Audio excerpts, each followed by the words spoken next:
Em Questão. Oferecimento Viterbo Estofados. Nossos móveis, seu estilo. E Estúdio Simas, um novo conceito de exclusividade. Porque sua beleza é única.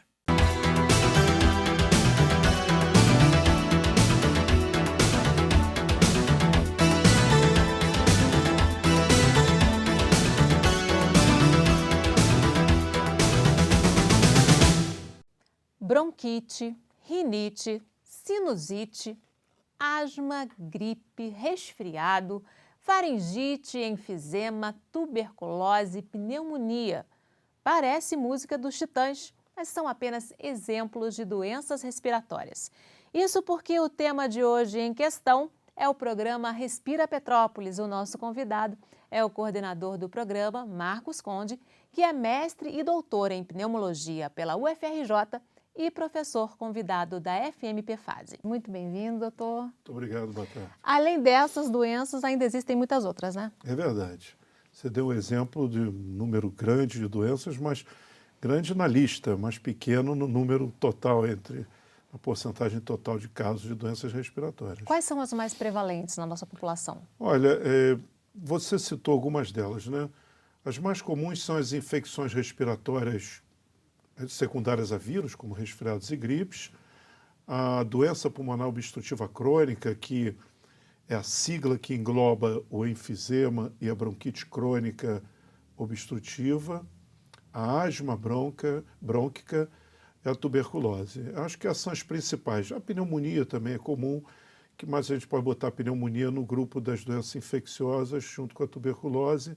DPOC e asma são as mais comuns. E quais são as principais causas e fatores de risco para o desenvolvimento de doenças respiratórias? Olha, nós podemos dividir em 3 grandes grupos, né? Aquelas doenças que são relacionadas ao ambiente, a poluentes, como, por exemplo, a doença pulmonar obstrutiva crônica, como eu disse, é uma sigla DPOC, que abrange o enfisema e a bronquite crônica obstrutiva, que são doenças diretamente relacionadas ao cigarro, à fumaça do cigarro, à fumaça do forno a lenha. Existem as doenças de origem alérgica, doenças que, de uma certa forma, nós herdamos o gene que vai nos causar, como, por exemplo, a asma bronca, e as doenças de origem infecciosa, que nós adquirimos através do contágio com outra pessoa, como, por exemplo, a tuberculose. A pneumonia, a gente não adquire no contato direto com outras pessoas, mas as viroses respiratórias sim.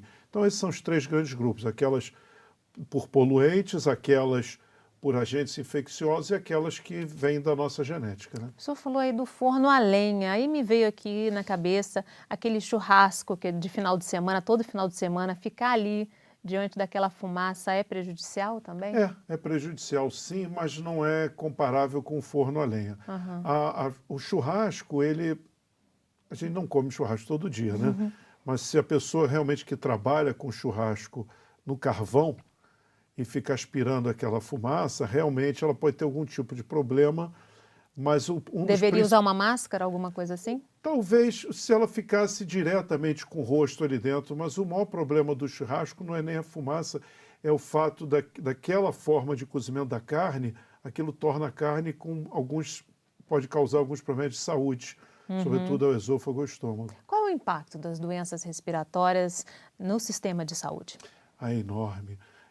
As doenças respiratórias são causa significativa de mortalidade, de absenteísmo e de internação.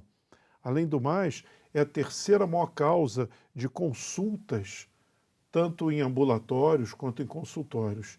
E, como eu disse, a internação por doenças respiratórias tem um impacto, eu não saberia dizer o volume de dinheiro, mas eu posso te garantir que está entre as 3 maiores causas de internação, de solicitação de internações pelo SUS. Então, o impacto é extraordinário. Se o tratamento adequado fosse feito logo nos primeiros estágios dessas doenças, essa taxa de mortalidade aí poderia ser reduzida, né? Você tem razão, Fátima. O diagnóstico precoce, ele tem um impacto enorme em todas as doenças, tanto na mortalidade quanto no prognóstico, que é a partir do diagnóstico como aquilo vai evoluir. Se eu diagnostico qualquer doença, incluindo aí as doenças respiratórias, no seu início, o prognóstico, ou seja, a evolução dali para frente, será muito melhor do que se eu diagnosticar no estágio tardio. Adicionalmente, se nós identificarmos o risco, nós podemos combatê-lo, evitando, inclusive, que a pessoa venha a adoecer. E nas doenças respiratórias, que, como eu disse, a maior parte delas é ligada a fatores genéticos que nós podemos identificar na família, fatores ambientais que nós podemos evitar e fatores de doenças infecciosas que nós também podemos evitar. Então, nas doenças respiratórias, isso tem um impacto extraordinário. Vamos falar um pouquinho sobre doença pulmonar obstrutiva crônica, que não é muito falado e é uma das grandes causas de mortalidade, né? É verdade. De agora em diante, vou usar essa sigla, DPOC. E aí nós estamos entendendo que é uma doença relacionada, sobretudo, à fumaça do cigarro. A DPOC, como eu disse, ela incorpora, é uma sigla que incorpora duas doenças, o enfisema pulmonar e a bronquite crônica obstrutiva. O sujeito, o indivíduo, a pessoa, quando fuma, ela pode ter uma ou outra doença. Não se sabe muito bem quem vai ter o enfisema, quem vai ter a bronquite crônica obstrutiva. Mas nós sabemos que as pessoas mais altas, mais magrinhas, têm uma tendência maior a ter enfisema. As pessoas um pouquinho mais atarracadas, um pouquinho mais fortinhas, têm uma tendência a ter a bronquite obstrutiva crônica. No entanto, todos os fumantes têm um pouquinho de cada uma delas. E todos os fumantes, infelizmente, a não ser aqueles que vão ter outra doença antes, acabarão por ter uma dessas duas doenças. Tem uma grande chance de ter uma dessas duas doenças. Então, como nós temos hoje uma taxa grande de tabagistas ainda entre nós, depois de 20, 30 anos fumando, fatalmente essas pessoas têm um risco extraordinário de ter uma dessas duas doenças. Infelizmente, muitas vezes elas só são diagnosticadas nas suas fases mais tardias. E o tratamento da DPOC, ele não é muito bom. O melhor tratamento da DPOC é evitar que a pessoa venha a ter a DPOC na sua fase mais avançada. E quais são os primeiros sintomas? Toda doença respiratória, o primeiro sintoma é tosse. Então, teve tosse, você suspeita de doença respiratória. A tosse de um dia, de 2 dias, não. Mas a tosse que já está durando 1 semana, 2 semanas, qualquer tosse com 2 semanas ou mais, significa que você deve procurar a orientação de um profissional da área de saúde. Você deve procurar uma unidade de saúde, seja ela pública ou privada. E a importância da fisioterapia respiratória? A fisioterapia respiratória, curiosamente, ela tem um papel muito importante na doença respiratória e, sobretudo, na DPOC, no aspecto mais global do que no pulmão propriamente dito. Hoje em dia, nós sabemos que a DPOC, embora ela seja chamada de doença pulmonar, ela não é só no pulmão. Ela é uma doença. O cigarro, quando a pessoa inala aquela fumaça, ela vai ao sangue e se distribui por todo o organismo. Então, além dela ter o efeito direto no pulmão, ela vai ter efeito em todo o organismo. Ela causa inflamação, ela causa lesão nos vasos, ela causa lesão no rim, ela causa lesão na laringe, ela causa lesão no coração, nas artérias. Então, a DPOC, a doença pulmonar obstrutiva crônica, hoje nós sabemos é uma doença sistêmica. E a pessoa, por ter, inclusive, falta de ar e tosse, que são os sintomas cardinais da DPOC, ela começa a se locomover menos, ela começa a usar menos a musculatura e ela tem inflamação generalizada. Então, a fisioterapia tem um papel fundamental na recuperação do sistema orgânico como um todo, da musculatura periférica. Então, o trabalho da fisioterapia, ele não se restringe à parte respiratória, que tem até uma resposta limitada pela fisioterapia. A fisioterapia na DPOC, ela abrange o indivíduo como um todo e tem uma resposta extraordinária. Agora a gente teve o problema do Jô Soares, né? E ele está fazendo a fisioterapia, estava falando da importância da fisioterapia, né? Para vários problemas respiratórios é muito indicado, né? Consegue ter um retorno bom, né? A medicina, vista de uma forma compartimentalizada, individualizada, isso é uma coisa que faz parte do passado, né? Como tudo, né? Cada vez mais é fundamental a integração, a e a transdisciplinaridade. Não existe como fazer um tratamento de uma doença respiratória grave, mas quando eu digo doença respiratória, entenda-se qualquer outra doença com apenas um profissional, né? O médico, obviamente, é uma peça importantíssima dessa equipe, mas é uma das peças. A fisioterapia, na doença respiratória, na recuperação cardiovascular, nas pessoas que tiveram doenças neurológicas, na ortopedia, ela pode fazer a diferença entre uma recuperação apropriada ou até de uma não recuperação. Uma cirurgia ortopédica muitíssimo bem feita, sem uma fisioterapia adequada, não vai ter resposta, a pessoa não vai se recuperar. E o mesmo funciona na parte respiratória. Eu dou medicamento, eu dou orientação, eu trato a pessoa adequadamente com DPOC, por exemplo, mas se ela não fizer um trabalho de fisioterapia regenerativo, hiperativo, de transformação do corpo dela, da pessoa dela, ela não vai responder como deveria. Uma outra doença respiratória preocupante é a tuberculose. Já não deveria mais ser um fator de preocupação, mas ela voltou, né, a se espalhar um pouco recentemente, né? Vamos falar dos sintomas de tuberculose, da importância do tratamento da tuberculose?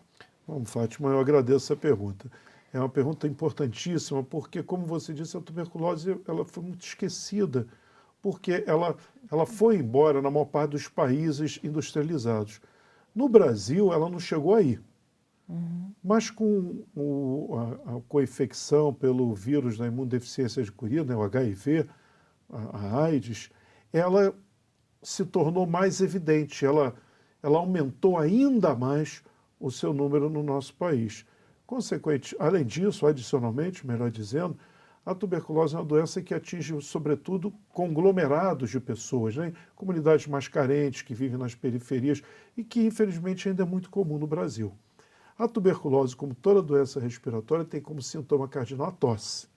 Então, um sujeito com tosse, e aí é importante uma avaliação apropriada do profissional da área de saúde, porque um sujeito com tosse pode ter DPOC, pode ter asma brônquica, pode ter tuberculose ou pode ter qualquer uma dessas doenças a quais você se referiu.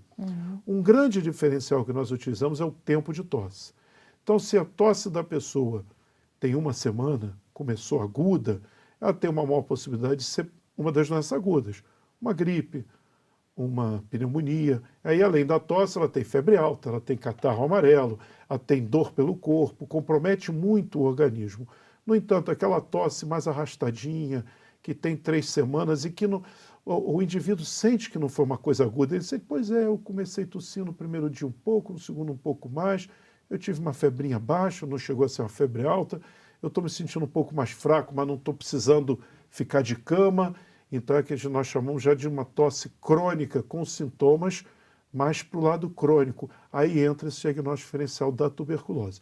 Todo mundo com tosse há 2 ou 3 semanas deve ter a hipótese de tuberculose aventada na investigação, e não sendo tuberculose, aí nós vamos começar a pesquisar outras coisas. Se a pessoa fuma, nós vamos pensar na DPOC. Se a pessoa tem um pai, uma mãe, um irmão que tem asma, nós vamos pensar em asma brônquica, e assim vai. E é importante levar o tratamento a sério até o final, né? Porque senão a tuberculose, complica, né? Um dos problemas que nós temos no Brasil é o abandono do tratamento. Por quê? O tratamento leva 6 meses. Ele é gratuito, é distribuído nas unidades de saúde, tudo bem. Só que o tratamento é tão bom que com 1, 2 meses a pessoa se sente muito bem. E eventualmente entende que não precisa mais tomar o remédio. E muitas vezes o profissional não explicou adequadamente que deveria ser 6 meses, e ela abandona o tratamento, e aí tem o risco não só dela voltar, ou melhor, ela não ir embora, né, não se curar e ainda desenvolver resistência. Ok, nós vamos fazer um pequeno intervalo e na volta continuamos a falar sobre o programa Respira Petrópolis. O Em Questão volta em instantes. Até já!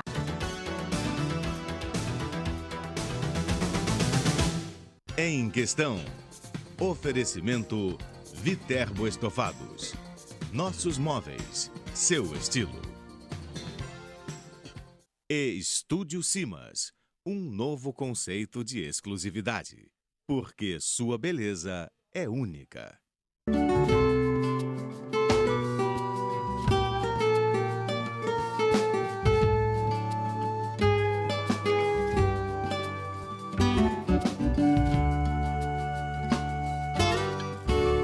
Em Questão.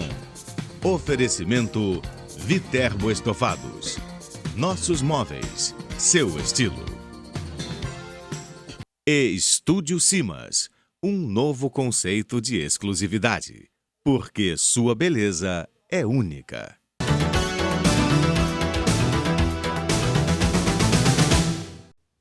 O Em Questão está de volta falando sobre o programa Respira Petrópolis. O nosso convidado é o coordenador do programa, Marcos Conde, que é mestre e doutor em pneumologia pela UFRJ e professor convidado da FMPFASE. Professor, prevenção. O que é possível fazer para garantir uma boa saúde respiratória? Essa pergunta é excelente. Nós temos algumas formas de fazê-lo. Vamos nos referir primeiro às doenças infecciosas, ou seja, uma prevenção de desenvolver a doença. Se nós temos um indivíduo com qualquer doença infecciosa, nós temos que fazer o que é, sobretudo, as doenças respiratórias, elas são transmitidas por via aérea, ou seja, um indivíduo com tuberculose tosse, você inala o bacilo, se infecta. Então, se você tem algum conhecido que teve tuberculose, você vai ter que procurar a unidade de saúde para fazer um testezinho, saber se você pode tomar algum remédio para evitar vir a desenvolver a doença. As outras doenças, que não são as doenças respiratórias, curiosamente não são adquiridas por via aérea, exceto a tuberculose, são por contato. Então, lavar as mãos com frequência evita que você adquira gripe, você venha a ter pneumonia. E para a saúde no dia a dia, buscar o que todos buscamos, não fumar, alimentação sadia, prática de esporte, evitar ambientes fechados com fumaça, como fumaça do cigarro, fumaça, um lugar que faz churrasco muito fechado. Enfim, todas as medidas de vida saudável em geral também serão as medidas para a boa saúde respiratória. Prática de esporte também ajuda? Prática de esporte é fundamental para tudo, inclusive para a saúde respiratória, mas o ponto crucial que nós temos que bater é contra o tabagismo. O tabagismo é uma doença. Tem que ser vista dessa forma. Então, não fumar, não conviver com fumantes é um ponto crucial para evitar o desenvolvimento de muitas e seríssimas doenças respiratórias. Professor, vamos falar um pouquinho sobre o programa Respira Petrópolis? Pois não. O que é exatamente o programa, como ele funciona e qual o objetivo? Eu vou tentar falar de uma maneira resumida, porque ele é muito amplo. O Respira Petrópolis não é uma ideia nossa. Nós seguimos um projeto, um modelo sugerido, preconizado pela Organização Mundial de Saúde. Esse programa, que seria abordagem para a saúde pulmonar, que tem a sigla de PAL em inglês, ele é sugerido pela Organização Mundial de Saúde para o atendimento dos indivíduos, das pessoas que procurem as unidades de saúde da atenção primária, que no caso do Brasil é a chamada unidade básica, do PSF, né, Programa de Saúde da Família, com algum sintoma respiratório. Em Minas Gerais existe esse programa, isso é uma política de governo de estado, chama Respira Minas. Em Petrópolis, e em nenhum outro lugar do Brasil nós temos, ela também existe em vários locais do mundo, na África do Sul, no Chile, e em alguns outros países. E aqui, por iniciativa da Faculdade de Medicina, nós procuramos a Secretaria de Saúde propondo essa abordagem, que é o Respira Petrópolis, que seria o quê? Uma abordagem sistematizada da pessoa que tem sintoma respiratório. Então, ao chegar num posto de saúde que está com o programa Respira Petrópolis, o paciente ele não é atendido de uma forma individualizada, ou seja, eu não atendo como eu quero, o médico lá não atende como ele quer, do jeito que ele acha. Existe uma sistematização no atendimento, uma sistematização nos exames a serem solicitados e uma sistematização na forma de tratar. Com isso, nós reunimos os dados e podemos sempre determinar o que é melhor para o paciente. Além disso, nós disponibilizamos alguns testes para diagnóstico que não existiam antes. Então, o Respira Petrópolis permite aos pacientes que seja feita a espirometria. Através do Respira Petrópolis, nós temos uma máquina que está sendo disponibilizada à cidade de Petrópolis para fazer cultura rápida para o diagnóstico de tuberculose. Então, o diagnóstico, por exemplo, da DPOC, o diagnóstico da asma, que somente é possível com a espirometria, que não era disponibilizada aos pacientes da cidade de Petrópolis de uma forma sistemática e ampla, ela é disponibilizada. A cultura para a tuberculose, nesse aparelho que dá o diagnóstico rápido, não era disponibilizada, agora é. Então, o programa Respira Petrópolis, digamos assim, ele traz uma inovação muito mais na forma de abordagem e na disponibilização de recursos diagnóstico e terapêutico do que uma novidade tecnológica. É muito mais organizar para entender e ter dados para poder saber o que nós estamos fazendo e como fazer para melhorar. Em que estágio a gente está desse programa? Nós estamos no estágio que nós chamamos de piloto. Nós implementamos em 2 unidades, numa delas está funcionando muito bem, na outra não está funcionando tão bem por questões operacionais, mas ela, na que está funcionando bem, para você ter uma ideia, Fátima, nós atendemos 61 pacientes. Desses, nós demos o diagnóstico de 21 casos de asma.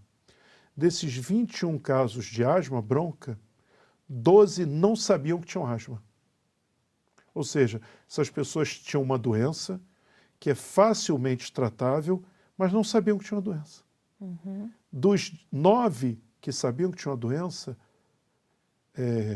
7 faziam o tratamento inadequado. Então, esse programa permitiu que 12 novos indivíduos tenham o seu diagnóstico feito, o tratamento realizado, aquilo que você falou no início, diagnóstico precoce. Ou seja, eles não vão ter crise de asma, eles não vão correr o risco de morrer de uma crise de asma, eles não vão precisar sair de madrugada para ir para um pronto-socorro, eles não vão precisar faltar à escola, faltar ao trabalho, o aprendizado na escola vai ser melhor, o desempenho intelectual vai ser melhor, porque elas vão estar respirando bem, porque tem o diagnóstico feito e o tratamento disponibilizado. E os outros que tinham o tratamento equivocado vão ter o tratamento adequado. Essa que eu digo da sistematização. O tratamento da asma hoje, ele é internacional. Sabe-se, o tratamento ele é igual no mundo todo. O mesmo tratamento nos Estados Unidos, na África, na França, é o que nós fazemos aqui. Uhum. Ele não é feito da forma que eu acho. Ele segue uma norma internacional. Por outro lado, de 7 pacientes que nós diagnosticamos DPOC, somente 1 sabia que tinha DPOC. 7 receberam esse diagnóstico, vão agora ter um motivo a mais para parar de fumar e vão ter disponibilizada a medicação. Ou seja, pessoas que talvez viessem a morrer da DPOC, talvez viessem a ter câncer de pulmão, ao parar de fumar, ao serem tratados da DPOC, vão ter uma vida muito melhor. Doutor, muita gente leva a asma e essas doenças alérgicas, rinite, meio assim, não toma medicação só quando entra em crise, e isso sobrecarrega o organismo, né? Olha, você tocou num ponto tão importante. A asma bronca, a rinite alérgica, são doenças crônicas e, como tal, devem ser tratadas. Por exemplo, um indivíduo com pressão alta, ele toma o remédio. Quando ele para de tomar o remédio, o que acontece? A pressão sobe, porque, infelizmente, não existe cura para o tratamento para pressão alta. Diabetes é a mesma coisa. Parou de fazer o tratamento, o açúcar no sangue sobe. A asma é a mesma coisa. Se você parar de tomar o remédio, a inflamação, a asma é uma inflamação nesses canos que levam o ar para a carne do pulmão, chamados brônquios. Essa inflamação de origem alérgica está lá, mesmo que a pessoa não esteja em crise. Então, devido àquela inflamação, o brônquio vai se fechando, se fechando. Quando ele se fecha totalmente, tem a crise. Mas entre a crise, que ele é totalmente fechado, e o normal, que é isso aqui, existe isso. E se ele fica inflamado muitos anos nesse estágio, ele acaba ficando fixo, duro, e mesmo depois com o remédio, ele não volta à fase normal. Então, infelizmente, não é raro que uma pessoa tenha asma na sua juventude, na sua adolescência, pare de ter crise e julgue estar curado. Quantas e quantas vezes eu ouvi a pessoa me dizendo: ah, doutor, eu tinha asma quando eu era criança, eu fiz natação e fiquei bom da asma. Agora ela voltou. E engraçado que ela voltou muito pior. Ela nunca foi. Ela sempre esteve lá, só não estava tendo crise. E a falta do tratamento nesse período de anos sem crise é que faz com que ela agora volte muito mais grave e nem sempre respondendo bem ao tratamento. E não é raro, pode procurar no jornal que você vai ver de vez em quando alguém que morreu por crise de asma, o que é inaceitável. Doutor, como é que tem sido a adesão da população? Essas pessoas descobriram que têm a doença agora, elas estão levando o tratamento a sério? Como é que está as pessoas que estão participando? Sim, elas levam o tratamento a sério. Um dos problemas que nós temos grave, nós teremos essa semana agora uma reunião na Secretaria de Saúde, é porque o fluxo da disponibilização de medicamentos não está funcionando como poderia. Isso é um problema, porque quando você não sabe que tem uma doença e não toma o remédio, isso é errado, mas paciência. Quando você sabe que tem a doença, cria angústia.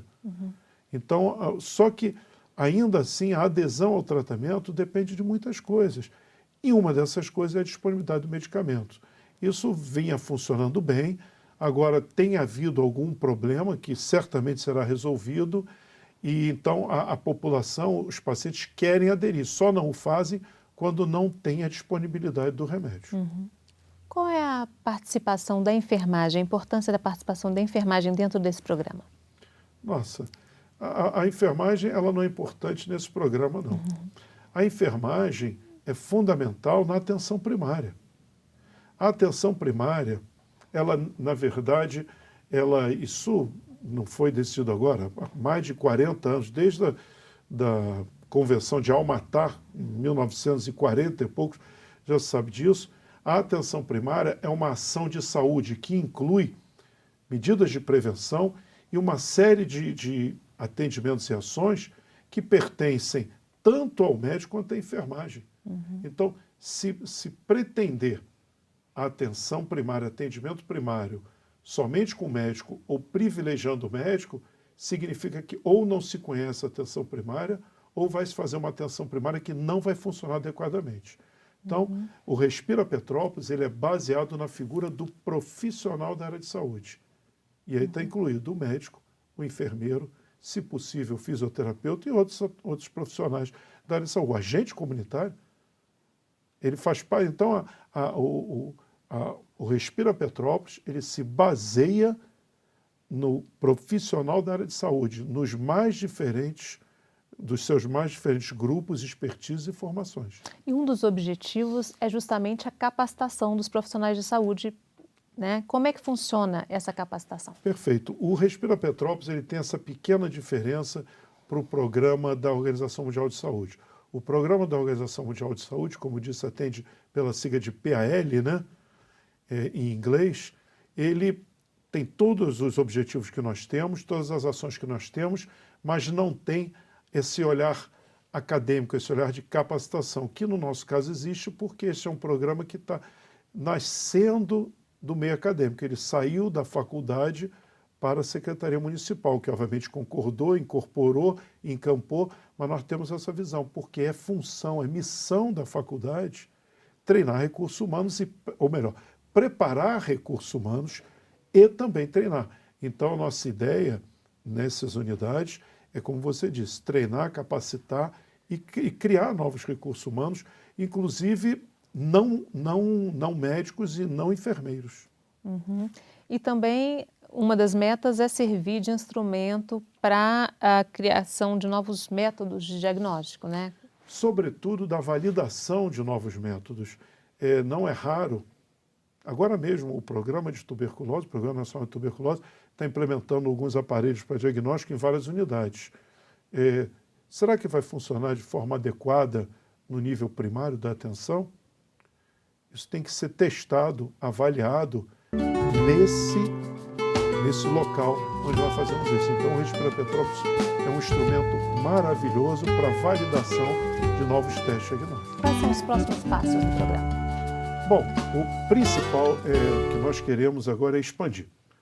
Então, para que nós venhamos a expandir o programa de Petrópolis, nós estamos coletando os dados.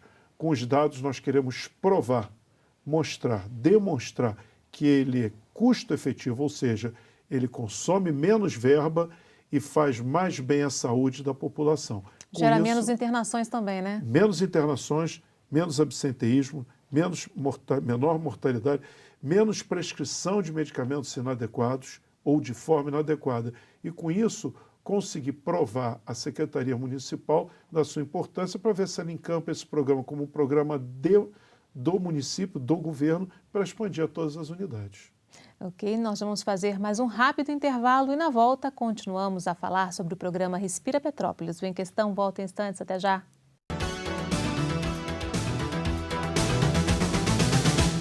Em Questão, oferecimento Viterbo Estofados. Nossos móveis, seu estilo. E Estúdio Simas, um novo conceito de exclusividade. Porque sua beleza é única.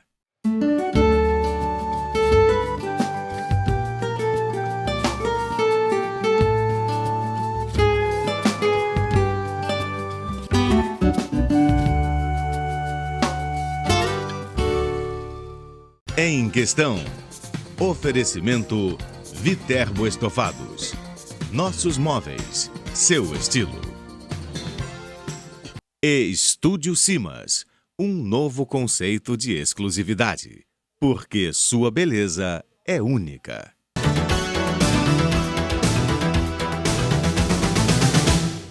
O Em Questão está de volta falando sobre o tema Respira Petrópolis e nós abrimos o tema para os internautas que mandaram para a gente as suas sugestões. Neste bloco, o nosso convidado, o pneumologista Marcos Conde, vai esclarecer essas dúvidas. Lembrando que você também pode participar mandando suas sugestões de tema ou perguntas para os assuntos anunciados pelo e-mail fasetv@fmpfase.edu.br ou pela nossa página no Facebook, facebook.com/fasetv. Lá também você pode pedir para rever alguns dos nossos programas na faixa interativa. Professor, vamos às perguntas então? Vamos lá. A Ana do Centro. Rinite crônica tem cura? Infelizmente, cura não, mas tem controle. Sob medicamento e com controle ambiental, certamente ela vai ficar muito bem. Daniel do Valparaíso, qual a diferença entre asma e bronquite? Bronquite é um termo genérico, significa inflamação dos brônquios. Pessoa com uma gripe tem uma bronquite aguda infecciosa. Uma pessoa com asma não deixa de ter uma bronquite. Antigamente se usava esse termo, bronquite asmática. Atualmente, asma é aquela doença que chia o pulmão por inflamação dos brônquios de forma que herdou, né, tem um componente genético, e o termo bronquite ele é utilizado mais assim para pessoa com uma gripe ou que fuma e que tem a chamada bronquite crônica. Pode ser simples ou obstrutiva, dependendo do grau. Doutor, qual a importância da nebulização para as pessoas asmáticas e com bronquite? Já foi maior. A nebulização é apenas um jeito de passar o medicamento à pessoa. Como hoje existem vários medicamentos da forma inalatória, as ditas, entre aspas, bombinhas, que, aliás, é importante ressaltar, não fazem nenhum mal ao coração, não afetam o coração, não atacam o coração, não tem problema nenhum. Então, quase não se usa a nebulização, porque se prefere usar a forma spray, em que o medicamento vai mais rápido e com menos problema, porque a nebulização leva 15, 20 minutos. Ainda se utiliza a nebulização hoje, mas para umidificar em nenenzinho, né, em crianças ou muito idosos que têm dificuldade em utilizar o spray, né? A Cíntia do Bingen diz que tem uma amiga que sofre de tosse crônica e pergunta se isso é sintoma de alguma doença respiratória. Sim, existem muitas causas de tosse crônica. Doenças respiratórias é um grupo dessas causas, inclusive o mais comum, mas não o único. Desde doença do refluxo no esôfago até alguns medicamentos ou doença do coração, tudo isso pode dar tosse. Então, é necessária a investigação cuidadosa. A Antônia do Retiro diz que o marido dela fica com pigarro sempre que entra no carro. Que medidas eles podem tomar para diminuir os fatores de alergia nesse tipo de ambiente? É possível, que é isso que eu ia dizer, é possível que haja uma relação com alguma coisa no carro. Não tem como eu saber. Às vezes, o filtro do ar-condicionado do carro não vem sendo limpo, ele tem que ser limpo a cada 6 meses, pelo menos. Então, esse pode ser um dos fatores. Outra coisa, às vezes a pessoa fecha o vidro e alguém no carro vai com perfume, né? Às vezes a própria esposa e tal, e isso pode causar pigarro. O André do Rio de Janeiro, rouquidão ou mudanças na voz podem indicar doença respiratória? Rouquidão ou mudança na voz indica necessidade da procura de médico. Pode ser um grupo grande de doenças, inclusive algumas muito simples de ser tratada, mas outras nem tão simples. Então, se ficou rouco e não era, ou houve mudança na voz, procure o médico imediatamente. A Cláudia do Itamaraty. Asma e bronquite podem surgir em qualquer idade ou estão ligadas a problemas da infância? Ela continua perguntando. Quem tem parentes com esse tipo de doença tem mais tendência a ter também? E é possível ficar curada de asma e bronquite ou vai precisar de fazer tratamento a vida toda? Isso, vamos Por partes. Vamos por partes, né? A primeira parte, como eu disse, não se utiliza mais o termo bronquite para pacientes com asma. Então, asma bronca é uma coisa, a bronquite sai desse grupo. Bronquite pode ser por fumante, por tabagismo, etc. Então, asma bronca. Asma bronca pode surgir em qualquer idade, mas é mais comum que surja na infância, porque ela, sim, ela é uma herança. Então, não é raro, pelo contrário, é extremamente comum que um indivíduo com asma tenha um pai, uma mãe, um irmão com asma também. Uma das perguntas que nós fazemos para quem chega com chiado no peito é: tem alguém na sua família com asma? Tem alguém na sua família? E nós perguntamos bronquite, mesmo de forma errada, porque ainda é um termo que se entende como sendo sinônimo de asma. Infelizmente, a asma bronca não tem uma cura definitiva, ela tem controle. Ela, além de ter esse fator genético, tem um fator ambiental. Então, se eu tenho herança genética para asma, mas vivo num local ao ar livre e com uma umidade relativa do ar baixa, por exemplo, no Ceará, é possível que eu nunca tenha sintomas de asma, faça o exame que diagnostica a asma, que é a espirometria, e seja até normal. Mas eu tendo essa referência genética de asma e more no Rio de Janeiro, que é poluído, umidade relativa do ar alta, convivendo num ambiente úmido, fechado, eu venho a desenvolver a minha doença de asma. Então, tem a herança genética e tem o ambiente.